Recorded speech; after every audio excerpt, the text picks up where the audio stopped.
There was once a man named Alexander who found himself trapped in a room with no apparent way out. The walls were made of solid stone and the door was locked tight. He had no idea how he had ended up there, but he knew he needed to escape. Days turned into weeks, and Alexander's fear and desperation began to set in. He tried everything he could think of to get out, but nothing worked. That's when he heard a voice.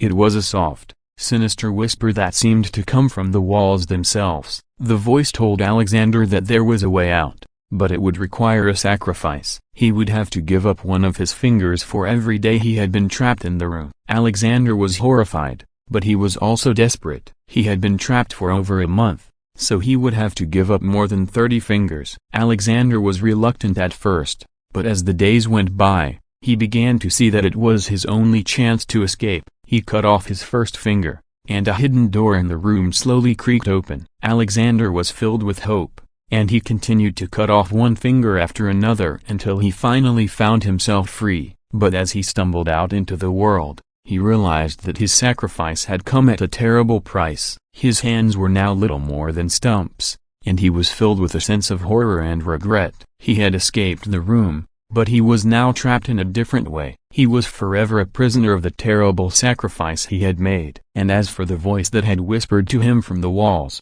it was never heard from again. But some say that if you listen closely, you can still hear Alexander's screams echoing through the halls of that cursed room.